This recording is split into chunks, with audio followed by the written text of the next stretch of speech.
Resumen imposible. Mati Colombati te ordena las noticias en un país imposible de resumir. Maldita suerte, una mirada crítica de una realidad absurda. Y ahí va, miércoles 3 de diciembre, a esta hora juran los diputados el nuevo Congreso rumbo a su configuración, que a partir del 10 de diciembre tendrá ahí ya ocupando en sus bancas la Cámara. Ingresó el presidente de la Nación hace instantes a la Cámara de Diputados para asistir a la jura de los nuevos legisladores y un poco fue a celebrar también, a festejar, porque tras el traspaso de un diputado entrerriano a La Libertad Avanza y la salida de 3 legisladores catamarqueños del bloque de Unión por la Patria, el oficialismo se quedó con la primera minoría de la Cámara de Diputados y ahí fue el presidente Javier Milei a celebrar, lo celebró en sus redes sociales y hoy estuvo ahí en los palcos junto a Karina Milei, también junto a Manuel Adorni, el jefe de gabinete, y el ministro del Interior, Diego Santilli. Y la verdad que fue una jura bastante accidentada, abucheos de un lado, aplausos del otro. Viste que cada uno jura y jura por lo que quiere. Sí. Y bueno, algunos es sí, juro y punto, y otros atrás viene un documento así, el Martín Fierro. Y entonces uno dice no sé qué cosa y el otro le grita no sé cuánto, y ahí andaban a los cruces, idas y vueltas. Y está Lula González, está ahí en la Cámara de Diputados. Lula, querida, buenas tardes, ¿cómo estás? Muy buenas tardes, chicos, muy buenas tardes a toda la audiencia. Así es, una jornada súper cargada porque obviamente la presencia del presidente Javier Milei fue una de las cuestiones tal vez sorpresa, ¿no? Todavía se encuentra aquí y la verdad que la transmisión al principio, nosotros acostumbrados a otras transmisiones, ¿no? Donde se va viendo todo, cuando juró Juan Grabois, cuando juró la izquierda, más precisamente Nicolás del Caño y Romina del Pla, no se los vio en las cámaras, no fueron ponchados y bueno, esto estaban viendo algunos asesores de prensa, ¿no? Porque no se pudo tomar testimonio de ese momento y se vio al presidente no aplaudir sin mirarlo fijamente. Lo hemos visto en otras oportunidades sí aplaudir y victoriar, como por ejemplo en el caso de la diputada correntina, ¿no? Virginia Gallardo, que ya juró, tomó juramento, miró al palco y así fue festejada, no solamente por el Ejecutivo, sino también por la Secretaria Legal y Técnica de la Nación, Karina Milei, ¿no? Que está acá presente, y también está Diego Santilli, como vos bien nombrabas, el ministro desde Defensa también, y está el ex titular de la cartera, Luis Petri, está también acá, que ya tomó juramento por la provincia de Mendoza. Lula, caliente la sesión, ¿no? Hubo abucheos, hubo mucho griterío, cruces, ¿no? Ahí mientras juraban unos y otros. Sí, hay muchos cruces. La persona que se encarga, el funcionario que se encarga de tomar los juramentos, tuvo que callar, incluso llamar la atención de la diputada Lilia Lemoine, ¿no? Cuando votaron los diputados de izquierda, sobre todo, que como votaron por el pueblo palestino, entre otras cuestiones, porque viste que cuando realizan la jura, eligen muchos, toman un discurso y toman una lucha. En este caso, fueron abucheados por ella, la verdad que ese fue el momento más tenso que se vivió, pero afuera también, en pasos perdidos, la acreditación de prensa hoy fue bastante difícil de acceder por algunos, pero eso no hizo que estén presentes, por ejemplo, influencers libertarios, ¿no? Como Marco Palazzo, que vivió una situación de tensión con los diputados cuando les fue a preguntar por qué votaron por Palestina, y los diputados Cristian Castillo y Nicolás del Caño se acercaron, pero no pasó a mayores, ¿no? Fue una situación más de provocación del influencer libertario. También está La Derecha Diario, que también tuvo un cruce así, pero nada a mayores, toda mucha atención con ellos. Sí está también el momento también victoriado por el presidente, fue Karen Reinhardt, ¿no? Fue una de las primeras que votó sola, juró sola, y después otra de las situaciones, algo por la consigna que tal vez más llevan algunos sectores de Unión por la Patria o de los nuevos bloques que se conformarán tal vez, es por la libertad de Cristina, ¿no? Lucía Cámpora votó con una remera que decía Libertad Cristina y también fue muy abolsada, sobre todo por las diputadas libertarias que estaban así al momento de que ella realizaba su juramento con y Kai Hackman, entre otros, ¿no? Así que la verdad que sí, fue esos momentos de tensión, siguen pidiendo. Las provincias también tuvieron un gran protagonismo porque está Graciela de la Rosa, que viene de Formosa, ¿no? Muy cercana a Silvio Frank, que esta semana tuvieron un cruce, obviamente, por el tema del comunicado de las vacunas, así como también de provincia de Buenos Aires, que fueron excluidos de este comunicado en contra de las vacunas, ¿no? Pero bueno, al momento de ejercer la votación también no dijo nada, juró de manera tranquila y después les hizo la B de la victoria a todos ahí, así que bueno, eso fue un momento de mucho color, ¿no? También. Hay mucha seguridad, Mati. Sí, te escucho, perdón. No, ¿por qué mucha seguridad? ¿Por qué? ¿Cómo está la situación? Sí, el operativo que se está realizando es el de los miércoles, como siempre, porque rige el protocolo Bullrich, ya está todo muy basado, está del lado del ingreso de acá. Hoy podíamos observar que había el doble de gendarmería también, así como también del otro lado del Senado está mucha gente de la Policía Federal, ¿no? Ajá. Y en este caso, en toda esta zona, el vallado se había incrementado, incluso muchos canales de televisión tenían como el acceso tal vez a la señal un poco más limitado, y era por las cuestiones de que estaba ingresando el presidente, ingresó con su hermana. Claro. Los periodistas pudimos verlos acá por el pasillo por el que ingresan, no dio declaraciones a la prensa y también vitoreó mucho cuando juró Tronco, ¿no? Este youtuber que ahora va a ser diputado por la provincia de Buenos Aires, amigo personal, y también obviamente está acá, es uno de los primeros que juró y también no poncharon al inicio. La calidad técnica de este año es bastante dificultosa. Ajá. Los micrófonos, si ves en algún momento cuando van al juramento, justo se corta muchas veces con algunos diputados específicos de la oposición. Sí. Otras veces se puede ver también toda la apreciación del Ejecutivo Nacional cuando enfocan a Javier Milei, ¿no? En diversas oportunidades, que aplaude o no aplaude respecto al diputado que está jurando, ¿no? Así que bueno, la verdad que todo muy marcado, muy alevoso, muy pasional también, ¿no? Bien, Lula, y afuera ya hay jubilados, ¿no? Como cada miércoles, marcha y protesta de los jubilados, en un rato vamos a estar por ahí, ¿no? Sí, así es. Hoy solamente no solamente marchan los diputados, los jubilados, sino que también hoy es 3 de diciembre, según la ONU es el Día Internacional por la Discapacidad, la concientización también, ¿no? Acerca de la discapacidad, y en este caso a las 16 está previsto que venga Discas en Lucha para acompañar a los jubilados también en su marcha, y pretenden también llegar a Andes, una zona que siempre es ampliamente custodiada por la policía de la ciudad y donde históricamente, decirlo en un sentido de las marchas de ese año, está apostado un carro hidrante también, ¿no? Para proteger esa zona, porque no quieren que accedan. Sin embargo, el colectivo de discapacidad quiere ir para esa zona, denunciar y obviamente estar ahí protestando en contra del gobierno por las coimas en Andes, en esta institución. Así que bueno, vamos a ver cómo se desarrolla la tarde, pero sin mucha custodia, muy caliente, mucha temperatura adentro del recinto, y seguramente lo estará fuera de la calle también, y encima el clima también acompaña todo lo que es el contexto, ¿no? Bien, Lula, querida, volvemos en un rato, ya seguramente bancando ahí como cada miércoles a los jubilados. Un abrazo. Hasta luego. Mientras tanto continúa la sesión preparatoria, las juras de los nuevos diputados, ahí con lo que mencionábamos, ¿no? La presencia, por un lado, de Karina Milei, del presidente Javier Milei, la celebración de los libertarios que se quedaron con la primera minoría luego de los movimientos de los últimos días, porque viene ahí de hacer un trabajo a varias bandas, por un lado Santilli, por otro lado Martín Menem. Bueno, las conversaciones con los gobernadores le dieron resultados, vienen manoteando diputados del PRO y de la UCR hace semanas, y va a liderar el bloque libertario con 95 diputados, la fuerza más grande de la Cámara de Diputados finalmente.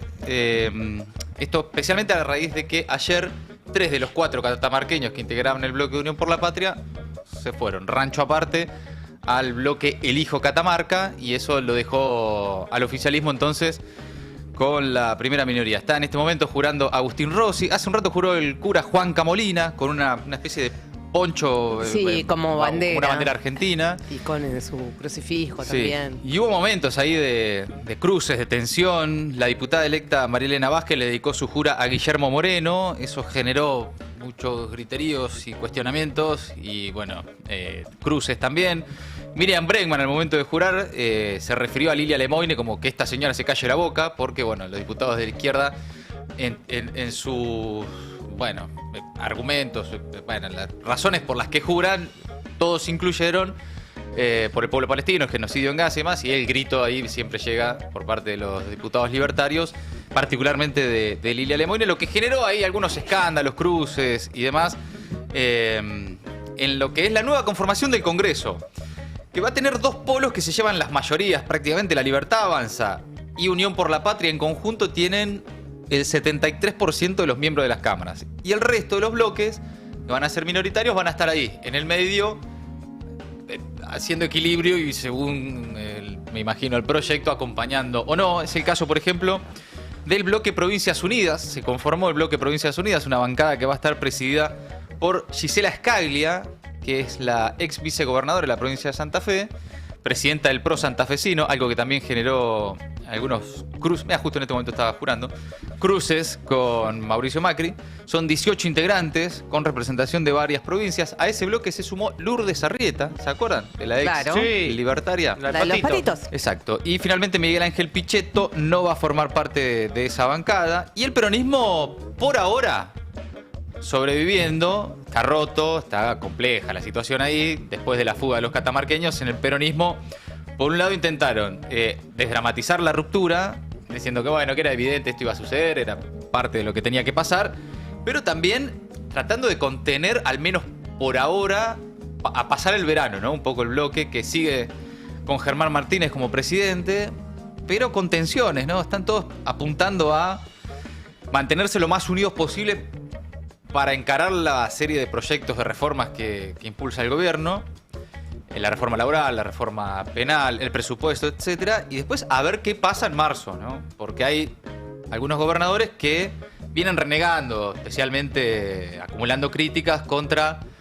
la discusión del kirchnerismo-peronismo en el AMBA, ¿no? Especialmente en la provincia de Buenos Aires, de la conducción de Cristina, distintas conversaciones que vienen sosteniendo sobre la posibilidad de armar una especie de subbloque propio por fuera de la conducción del kirchnerismo. De hecho, la repartija de autoridades, ¿no? Quedó Germán Martínez como presidente y como vicepresidentas quedaron Cecilia Moró, del Frente Renovador, y Paula Penaca, de la Cámpora. Línea kirchnerismo puro, ahí haciendo equilibrio. El tema es por cuánto tiempo, ¿no? Y sí, evidentemente va a haber mayor fragmentación a partir del año que viene, ¿no? O sea, vos que en marzo puede ser que la diáspora continúe. La mayoría dice, mira, vamos a aguantar ahora. Esto, las comisiones. Además, por esta igual quedó como primera minoría La Libertad Avanza, pero se intentó hasta último momento mantener un bloque lo más unido posible para que la distribución de comisiones y autoridades y demás favoreciera al peronismo. Se llegó ahí con lo justo, incluso perdiendo por muy poquito en el número final, y por eso le queda la primera minoría de La Libertad Avanza, pero todos te dicen, y a partir de marzo la configuración va a ser distinta. Difícilmente el peronismo mantenga ese bloque de 90 y pico que hoy tiene, ¿no? Bueno, sigue la jura, acaba de jurar Karen Tepp, la llegada de Karen Tepp, una de las figuras que también viene a renovar un poco la Cámara. Entran figuras de peso, a la Cámara de Diputados. Sí. Porque entran jugadores fuertes. En el peronismo, de hecho, te entra Juan Grabois, pero también entra por parte del Frente Renovador Sebastián Galmarini, Michel, jugadores pesados, ¿no? Dentro de ese esquema. El kirchnerismo también, está ahí obviamente de entre los que ya estaban, pero también la continuidad de muchos diputados de extracción sindical, ¿no? Hace un rato la jura nuevamente de Hugo Yasky, de Palazzo, etcétera. Y también el oficialismo tiene lo suyo, ¿no? Porque más allá de los personajes pintorescos que han ingresado, la verdad es que cuando ves cómo quedó conformado el hemiciclo, ¿viste? Cuando queda repartido, está bastante violeta, es impactante. Sobre todo lo que cambió en un mes. Porque me acuerdo de la conversación que teníamos luego de las elecciones legislativas, que algunos dirigentes del peronismo decían, esto en definitiva lo que hay que ver es cómo queda la representación del Congreso, más allá de la derrota, etc. En un mes, lo que amplió La Libertad Avanza, las bancas pintadas de violeta, ¿no? algunos amarillos que se pintaron de violeta, algunos radicales, algunos que andaban ahí medio dando vueltas y qué sé yo, y se sumaron. Quedó realmente con un bloque, bueno, que hizo que hoy estuviera ahí Milei celebrando, ¿no? Ser la primera minoría, en un momento en el que va a avanzar con reformas muy importantes y que habrá que ver si le dan los números. ¿No? Bueno, amigos, avanzamos mientras continúa la jura de los diputados con otra de las noticias del día. Una buena, aumenta el salario mínimo. Una mala, solo 6.000 pesos. Bueno. Para ver, depende cómo quieras ver el vaso. Medio lleno, no me está medio... alcanzando ni para un kilo de carne. ¿Qué haces con 6.000 pesos? Mati. Recién yo pasé acá por el muchacho que vende paltas en la esquina. Sí. ¿Con 6.000 pesos? ¿Cuánto te compras? Te compras como 4 paltas. 3 paltas. 4 porque acá tenía bastante promoción. 2 por 3.000 tenía. Sí, 2 por 3.000. Carísimo, boludo. Yo compré pero escúchame. 8.90. pero... Bueno, entonces te parece un montón 6.000 pesos. 6.000 pesos me alcanzan para más paltas. Como 7 paltas te compras. Ahí tenés. Porque ustedes también están todo el tiempo criticando al gobierno. Sí. Entonces siempre todo les parece poco. Tirando para abajo. Todo tirando malas noticias. Sí. Y acá hay un aumento de 6.000 pesos. Una empanada y media de Darín. Bueno, en fin, tras la falta de acuerdos entre sindicatos y empleadores, el gobierno estableció por decreto unilateralmente un aumento del salario mínimo vital y móvil de 6.000 pesos. Los empresarios habían ofrecido 4.000 pesos. Bien. Bueno.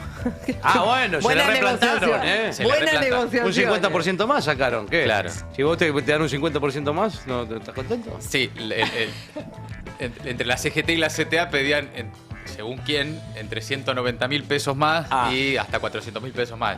Bueno.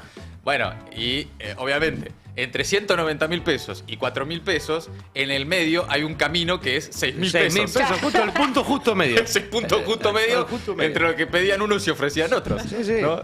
Todos saben. Entre 400.000 y 4, 6. Es 6. 6.000 pesos, gente. Bueno, la resolución oficial muy por debajo de los pedidos sindicales, muy cerquita de lo que ofrecían los empresarios. Salió la CGT a rechazar en un comunicado, la Comunicadora General del Trabajo rechazó la decisión que fija el salario mínimo en 328.400 pesos y exigió que cubra la canasta básica y garantice una vida digna. Bueno, no sucedió. Y además lo consideró insuficiente y desconectado de la realidad socioeconómica de las y los trabajadores, dice un comunicado del Consejo Directivo Nacional de la CGT, que por estas horas se reúne con gobernadores para limitar la reforma laboral del gobierno en el Congreso. Hay una nota de Mariano Martino en el Destape que cuenta que el triunvirato de la CGT se va a reunir con los gobernadores que integran ese bloque Provincias Unidas para ganar apoyo con el objetivo de limitar el avance de la reforma laboral en el Congreso. La idea de la Central Obrera es definir una serie de puntos a la hora del debate legislativo como, no sé, intocables, cosas que no se negocian bajo ningún punto de vista, digámoslo en esos términos, hay que ver qué pasa. Por supuesto todavía no está la letra fina del proyecto, no está el proyecto, son borradores, todo lo que anda dando vueltas por ahora no tiene, producto de que además hay internas en el gobierno en la elaboración de ese proyecto, una definición, pero ante la fuga de los diputados del bloque de Unión por la Patria y la recomposición del Congreso tras las elecciones de octubre, esto de lo que hablábamos recién, la nueva distribución de poder legislativo es favorable para el gobierno de Milei y por eso la Central Obrera sabe que, además de tejer acuerdos con el peronismo y el bloque de Unión por la Patria, tiene que empezar a lograr una especie de dique de contención que limite la reforma regresiva que plantea La Libertad Avanza. Por eso las reuniones que van a tener por estas horas con los gobernadores que han conformado un bloque de 18 diputados. No es poco, ¿no? El bloque de Unión por la Patria. Y también la nueva conducción de la CGT, según trascendió en las últimas horas, recibió este lunes a Sergio Massa en la sede de Sanidad con el objetivo también de analizar estrategias para frenar la reforma laboral que impulsa Milei sin el consenso del sindicalismo. Recordemos que hasta los extremistas del diálogo, como Gerardo Martínez, que estaban reunidos, eran parte de la mesa del Consejo de Mayo, salieron un poco espantados. Caliente, ¿no? Un poco caliente. ¿Para qué Gerardo Martínez salga diciendo, no, es una barbaridad, no se puede hablar? Sí. Imagínate lo que estará del otro lado. Lo que será el proyecto que viene, entre otros, escribiendo Sturzenegger, ¿no? Bueno, hay como una idea en el peronismo, algo bajó Cristina también a los legisladores que le responden, que es no ser obstruccionismo, por obstruccionismo en sí mismo, no decir que no y punto, sino construir una alternativa, decir no a la reforma laboral del gobierno, pero sí a esta que tenemos acá. Sí. ¿No? Es un poco esa la alternativa. Sí, bueno. De ofrecer por lo menos una discusión. Ideas, totalmente. Bueno, hablando del mundo laboral, ¿habrán visto los datos de cómo aumentó la cantidad de repartidores de Rappi? ¿no? Viste que estábamos hablando en los últimos días de Sí. cómo el proceso Sí. de desindustrialización y la idea del gobierno de que hay que reconvertirse, qué sé yo, no ofrecía muchas alternativas sobre en qué se van a reconvertir los trabajadores. Bueno, muchos en Rappi.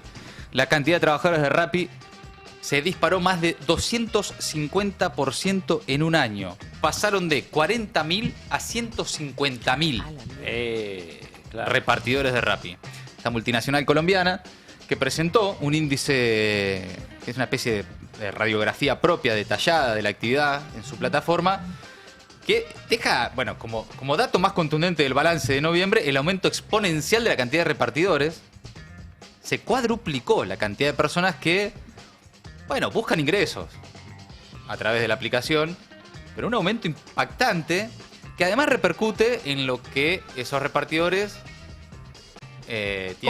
cobran, sí, o ganan, o consiguen, Sí. no sé. Bueno, porque claro, Sí. es lo que hablábamos el otro día de cómo se maneja el mercado, digamos, está Sí. bajo esa órbita. Bueno, se incrementa la competencia por pedidos, a mayor oferta de repartidores, más baratos son los Se viajes. sale y más demás. barato. Disminuyen las comisiones individuales, además de que, por supuesto, y ya lo sabemos, no cuentan con coberturas sociales, seguros ante accidentes, ni estabilidad económica, etcétera. Sí. Que es lo mismo que está pasando con las plataformas de Uber, Cabify, Didi y todas esas para llevar gente.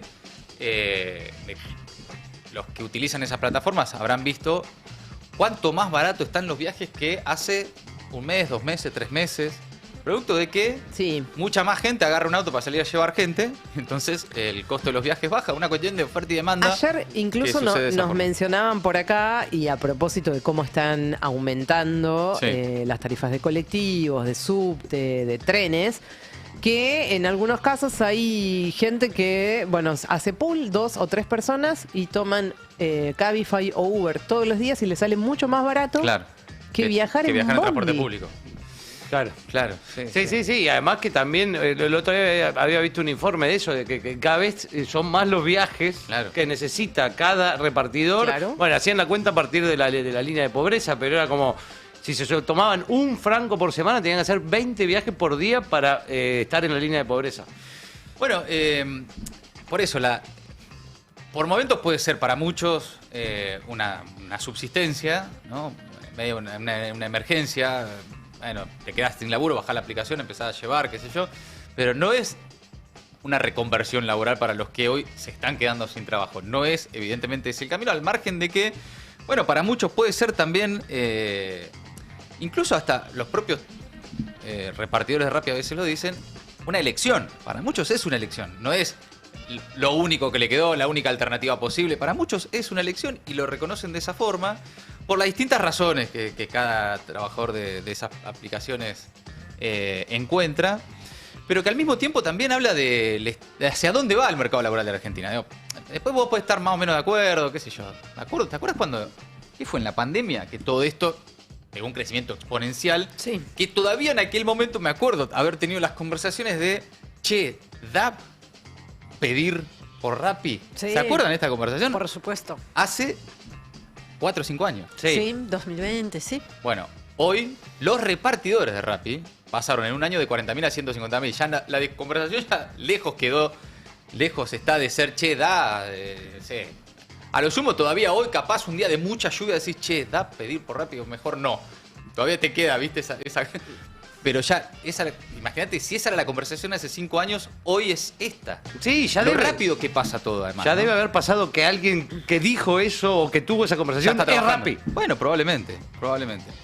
Bueno, según los datos procesados por la empresa, las órdenes aumentaron en un año 30% y la cantidad de comercios que pidieron vender vía la plataforma un 39%. Sin embargo, el ticket promedio en un año creció 21% contra una inflación interanual del casi 25%, lo cual además implica una baja en términos reales, es decir, se gasta menos en los pedidos. Bueno, impactantes estos datos de la propia aplicación. Hay una muy buena nota y un seguimiento que está haciendo también Rodrigo Núñez, que recomiendo en la web del Destape. Hablando de trabajadores, hoy reprimieron con palos y gas pimienta a los trabajadores del INTI. No sé si están al tanto, pero están protestando, están manifestando. Hoy estuvieron ahí en la General Paz, a la altura de Constituyentes, en contra del ajuste y los despidos que hay en el organismo. Esta mañana, cerca del mediodía, un grupo de policías avanzó sobre los manifestantes que se encontraron ahí sobre la bajada en la avenida 25 de Mayo y la General Paz, mano Riachuelo, donde, bueno, habían encendido cubiertas, estaban empezando a cortar el tránsito. Un momento insólito, cuando acusan a un policía de robarle el celular a un trabajador que se manifestaba. Escucha. Aparentemente, no sé, un policía se había quedado con un celular. ¿Cómo un policía roba el celular? No sé, una cosa insólita. El efectivo que está ahí. Una cosa insólito. No se puede creer, es un ¿Cómo que polichorro. le sacó el celular? Se robaron un celular estos pibes. ¿Viste cómo es?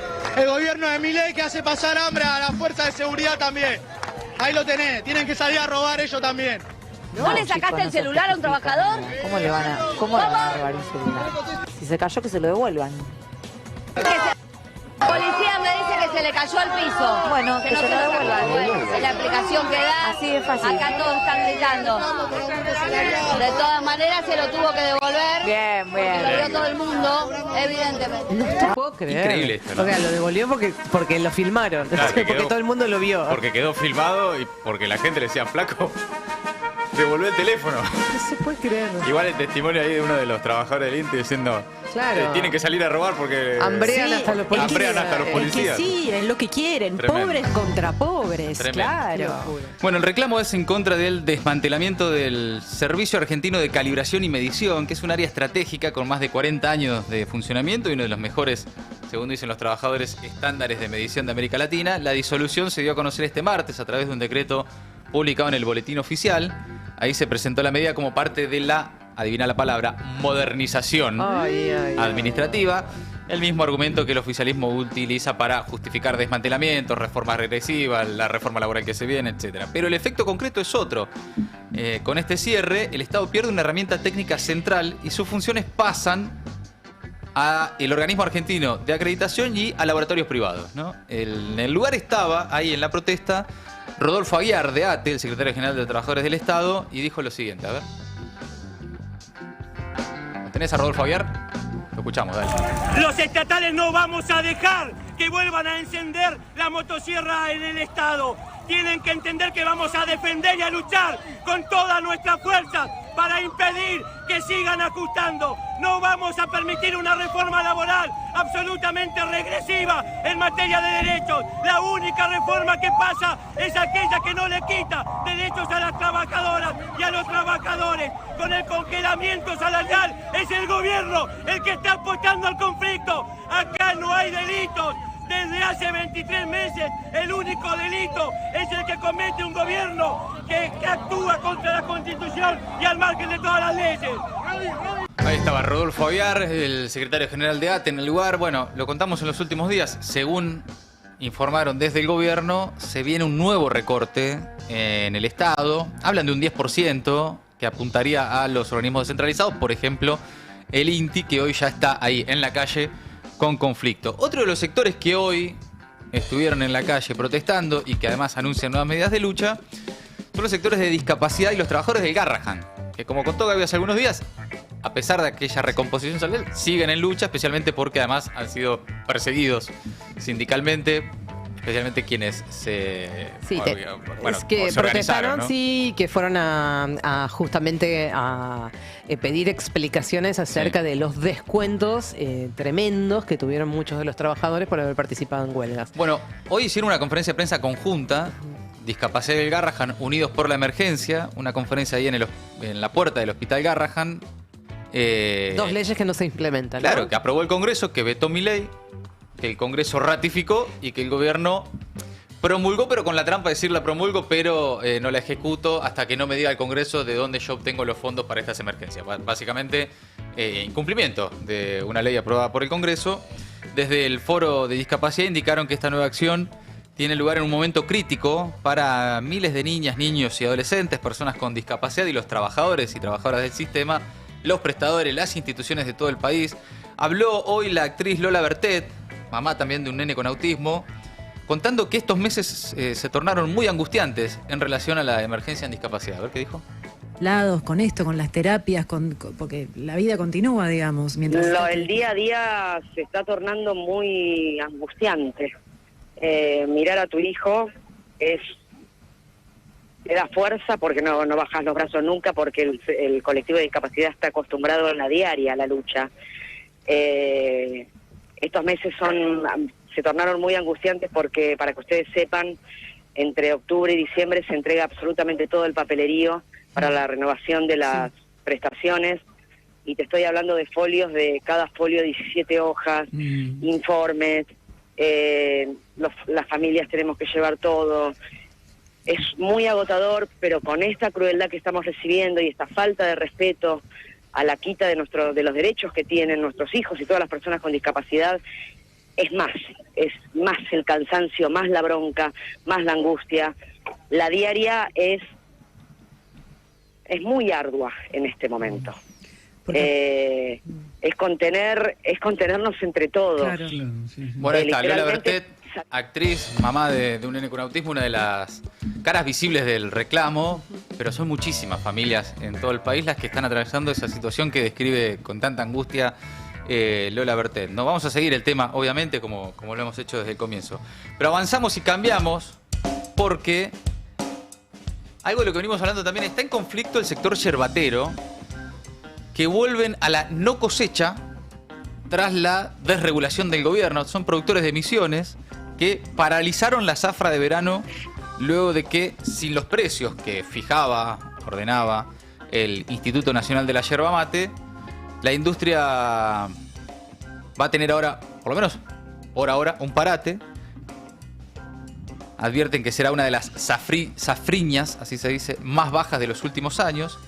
La falta de regulación disparó una fuerte caída del precio en origen, que en definitiva cobran los productores, mientras crece el precio del consumo y crecen las exportaciones, ¿no? Sí. Lo hemos charlado, el productor recibe muchísimo menos por su producción. A vos el precio del kilo de yerba en la góndola no solo no te bajó de precio, sino que aumentó. No sé, hoy depende de la marca, ¿no? Pero lo que está el kilo de yerba. Sí. Es un delirio.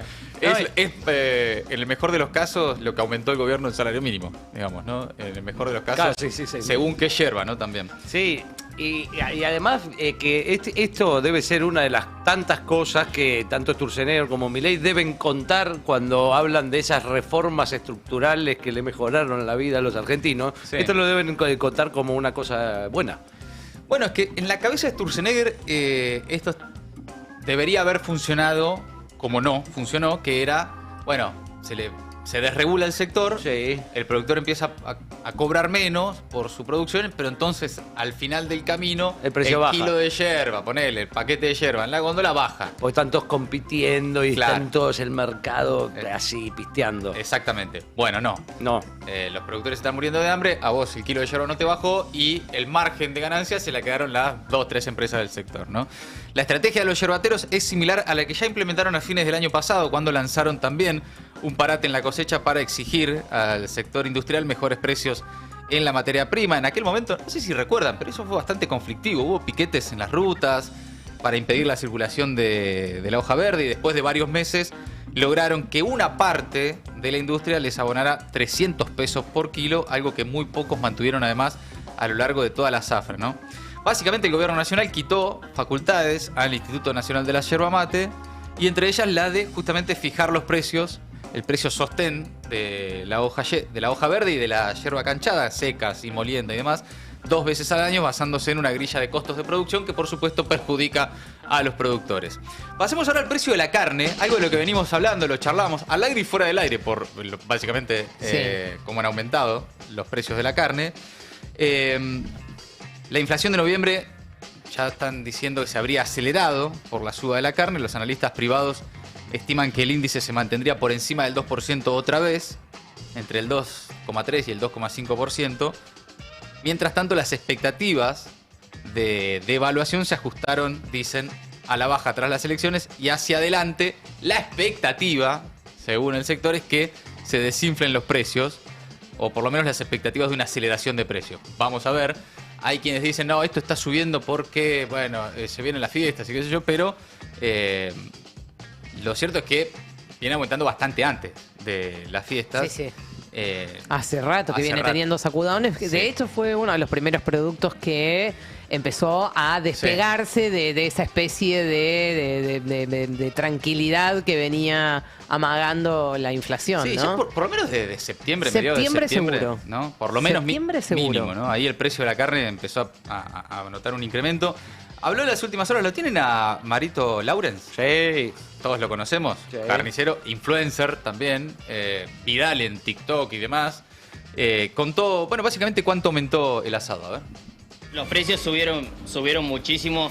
O sea, hubo un parate ahora, que lo pueden ver en realidad. O sea, no hay mucha gente comprando, que esa es la realidad. No siguió aumentando esta semana porque nosotros estábamos esperando que vuelva a aumentar, porque volvió a aumentar nuevamente. Ya ves, subió casi un 25 a un 30%. ¡Epa! Sí, vos imaginate que el asado valía alrededor de 12.800 pesos y ahora el asado está llegando casi a las 20 lucas. Estamos hablando de 19 lucas el kilo de asado. Claro, claro. El kilo de asado. Y eso que estamos en Palomar, y estamos hablando obviamente que siempre es una carnicería de barrio. Bien, porque después yo siempre cuento lo mismo. O sea, te vas a Capital y anda a comprar un peseto, anda a comprar un lomo, es impagable. Bueno, ahí está, Marito. Tremendo, ¿no? Tremendo. Tremendo el aumento. Y además lo que marca, en una carnicería... Sí, del Palomar. De Palomar, de barrio. Palomar. Sí. Sí. Todavía hay veces que, digamos, que se juega también el tema de las promociones, que ya, digamos, nadie va a comprar, nos pasa a nosotros, nos pasa a todos. Nadie va a comprar hoy sin ver qué conviene y no conviene en materia de promociones. Claro. A veces las carnicerías, hay cadenas de carnicerías que también tienen algunas promociones, entonces, digamos, vas por lo menos zafando o tratando de ganarle un poquitito a este sistema que, bueno, te ahoga financieramente, ¿no? El otro día estaba charlando ahí con mi carnicero, además de los aumentos y demás, él me contaba cómo la gente cambió su forma de ir a pedir. Es un poco lo que también te cuentan en las panaderías en general, ¿no? Claro. Que ya no es dame tantos kilos, sino dame tanta Por cantidad de tanta plata, claro. Sí. Lo que decíamos antes en los kioscos, Claro. dame esto de caramelos. Exactamente, sí. Pero ahora Tal es cual. dame esto de carne. Como cuando eras niño y decís, ¿para cuánto me alcanza? Sí. Sí. ¿Cuántos caramelos me alcanza? Bueno, ahora es con la carne. Con la carne, con el pan. Va y no le dice tantos kilos, sino dame, no sé, 4.000 pesos de esto. Lo que sea que alcance a comprar con 4.000 pesos. Qué locura, Ponele, ¿no? ¿no? Sí. Sí. El otro día, aparte que está pasando, que ya está empujando lo que obviamente iba a pasar, digamos, que está empujando los otros precios. Ya empezó a aumentar el pollo, ya a aumentar todos los sustitutos. claro. Sí. Y el otro día me pasó que fui a comprar una señora jubilada, evidentemente, que había una promoción de pollo de 3 kilos de patamuslo por un precio. Y le dieron un poco de más y pidió que le saquen. Claro. Porque tenía solo para comprar el precio de la promoción. Sí. Más no hay. Más no hay. Totalmente. No, por supuesto. Y además hay un aumento estructural que es el aumento del precio de la nafta. Pasa que se dejó de hablar de eso. No sé por qué. Porque hay micropricing. No, ahora. pero además antes cada aumento de la nafta se informaba. Entonces, ¿viste? ¿Te acordás que cada vez que la nafta aumentaba, así se aumentara 1%, te avisaban? Y ahí es que se armaban las colas, ¿no? Antes de la medianoche. Claro. La gente... ¿Te acuerdas que todo el mundo iba a la estación de servicio para ahorrarse claro. un 1,5% para cargar antes, qué sé yo? Ahora, todas las semanas hay retoques. ¿Cómo es que le dicen? ¿Cómo es? Micropricing. Bueno, micropricing. Está aumentando la nafta y eso obviamente traslada en una Argentina en la que todo se transporta.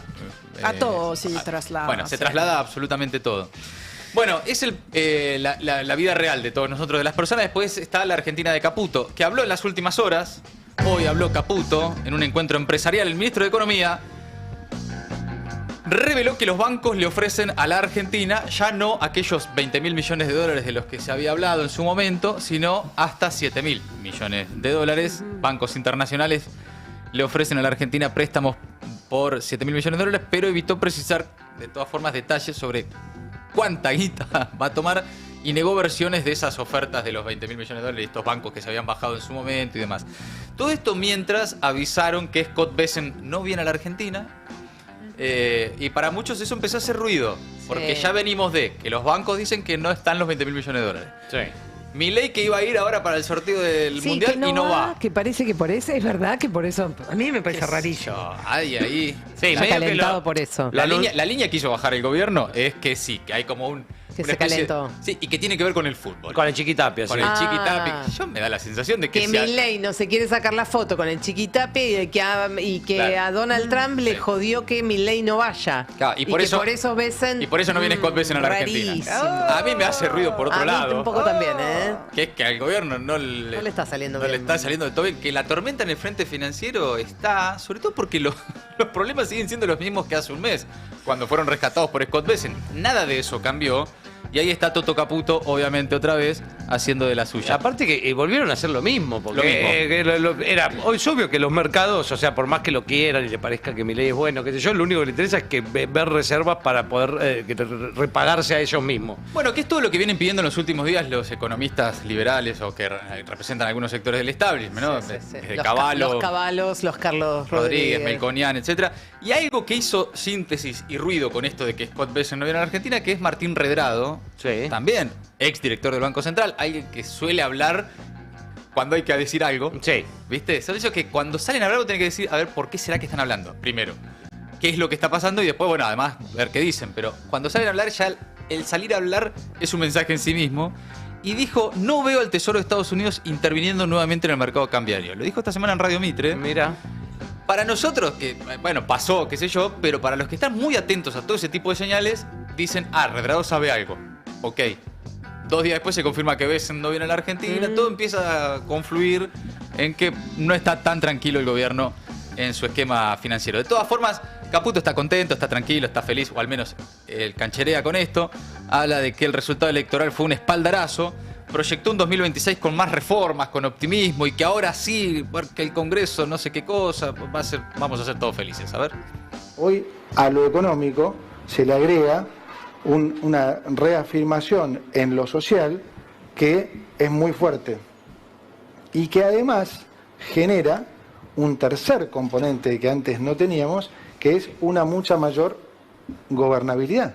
Una mucha mayor. Vimos durante 20 meses penando con un Congreso totalmente en contra, votándonos leyes en contra en los últimos meses, definitivamente queriendo romper el equilibrio fiscal para que al gobierno le fuera mal.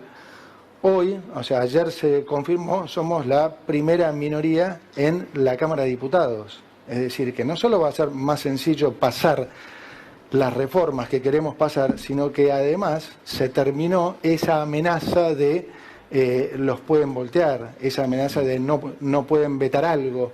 Entonces, el hecho de que ahora tengamos una primera minoría en la Cámara de Diputados facilita mucho de todas las cosas que nosotros...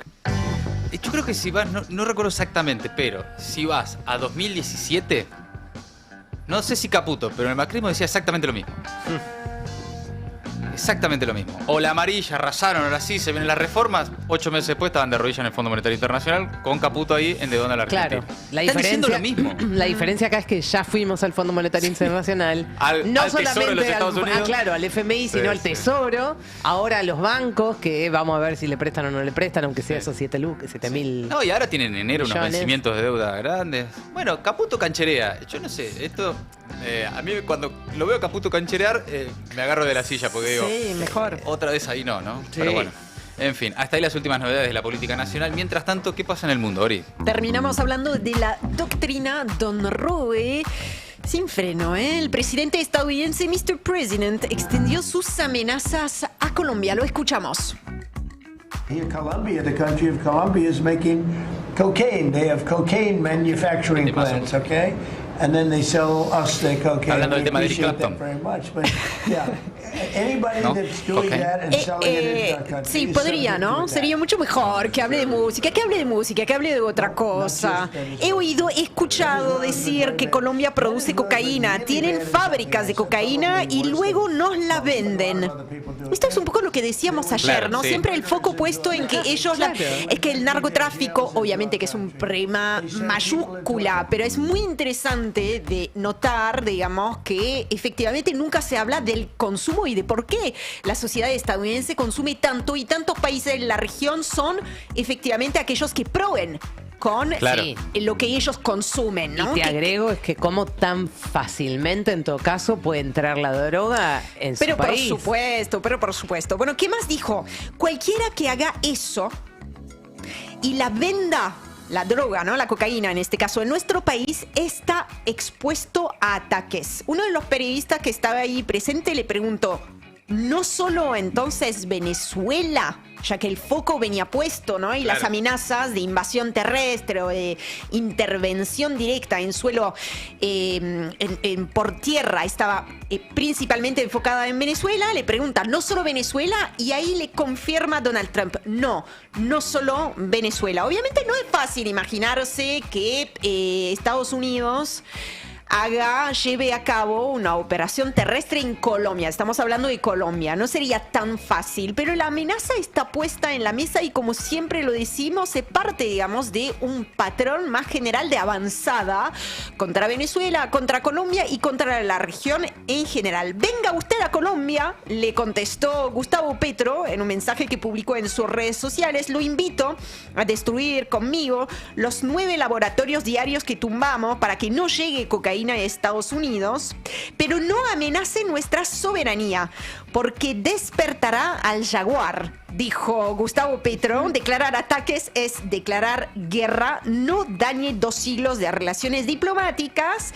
Y también dijo, ya me calumnió, no continúe por ahí. Si un país ha ayudado a detener miles de toneladas de cocaína para que no la consuman los norteamericanos, es Colombia. Bueno, esa tensión entre Donald Trump y Gustavo Petro no es nueva, por supuesto, le venimos dando seguimiento. Es un choque casi constante desde hace unas semanas.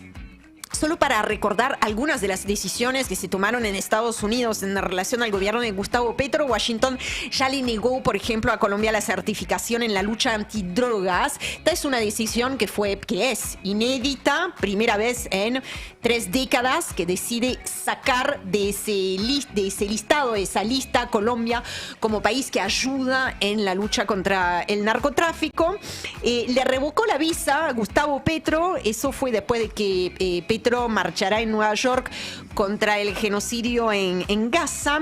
El Tesoro también de Estados Unidos lo metió a Gustavo Petro en la llamada lista Clinton, que es el registro donde quedan señalados quienes supuestamente tienen vínculos con el narcotráfico o el crimen organizado y un largo etcétera. Petro, aún siendo muy crítico de Maduro, mantiene una línea firme y clara, no a la injerencia estadounidense, no solamente cuando se trata de Colombia, en general, no a los despliegues militares como los que estamos viendo en el Caribe Pacífico, no a las matanzas extrajudiciales en el Caribe del Pacífico como las que estamos viendo y que ya suman más de 80 muertos, no al cierre del espacio aéreo venezolano, una medida de la que ya hemos hablado. Justamente, ya que hago mención de esos ataques extrajudiciales, le quiero contar que la familia, ¿se acuerdan de ese pescador colombiano que mataron las fuerzas estadounidenses en uno justamente de esos operativos contra supuesta narcolancha? Bueno, la familia del pescador, de esa persona asesinada el 15 de septiembre pasado, presentó una denuncia ante la CIDH, ¿no? Están acusando oficialmente y tratando de llevar ante la justicia, acusando a Estados Unidos de un asesinato ilegal, que a todas luces lo es, digamos, ¿sí? Seguimos y terminamos en Estados Unidos. Bueno, la xenofobia de Donald Trump es bien conocida, la ha manifestado en muchas oportunidades, pero como todo en la política y la retórica de Donald Trump, parece no haber y no encontrar nunca un techo, ¿no? Siempre hay un pasito más, un escalón más, y tiene ahora como blanco a los inmigrantes somalíes. ¿Qué dijo Donald Trump en el mismo intercambio con la prensa del que les traje un fragmento sobre Colombia? Bueno, dijo, su país apesta. Está hablando del presidente de un país que es Estados Unidos, ¿no? Y no lo queremos en el nuestro, acá en Estados Unidos, a los somalíes. Vamos por mal camino si seguimos trayendo, escucha eso, basura, a nuestro país. Aprovechó sus declaraciones para agredir nuevamente, verbalmente, a la congresista Ilhan Omar. No sé si se acuerdan de Ilhan Omar. En algún momento fue parte como de esa camada de mujeres demócratas que llegaron al Congreso, que representaban mejor, digamos, la diversidad de la sociedad estadounidense. Así que en algún momento, unos años atrás, seguimos hablando bastante de ella. Estamos hablando entonces de una demócrata de Minnesota que llegó a Estados Unidos desde Somalia como refugiada, que obtuvo la ciudadanía hace 25 años. Y dijo textualmente: Ilhan Omar es basura, ella es basura, insistió, y sus amigos son basura. Así está hablando en este momento, por estas horas, el presidente estadounidense, dándole al ejemplo a lo que después vemos acá en la Argentina o en cualquier lugar del mundo, eso ¿no? es todo, con todo lo que eso habilita. Absolutamente. Bueno, se viene un nuevo operativo de gran envergadura en Minnesota, que es hogar o principal hogar, digamos, de la diáspora somalí en Estados Unidos. Se estima que unos 80.000 somalíes viven en Minnesota, gran parte de ellos en la zona de Minneapolis y St. Paul. La mayoría de ellos son residentes legales o ciudadanos estadounidenses. Igual este detalle, entre comillas, no le importa a Donald Trump. Los agentes se van a centrar supuestamente a aquellos somalíes que ya tengan órdenes finales de deportación, aunque los funcionarios también dijeron que podrían detener eventualmente a migrantes que estén en procesos de regularizar su estatus en el país. Está claro que en este segundo mandato Trump vuelve a usar lo que mejor le funciona, que es la idea de que Estados Unidos está en peligro por culpa de ellos, ¿no? Ellos pueden ser los mexicanos, pueden ser los palestinos, los venezolanos, a veces también son los periodistas, pueden ser los jueces, puede ser la izquierda radical. Alguien debe ser responsable. Y ahora son los somalíes. Claro, la lógica es siempre la misma, es construir un enemigo interno y asociarlo a una supuesta amenaza existencial. Amigos, amigas, hasta ahí el resumen imposible de Maldita Suerte.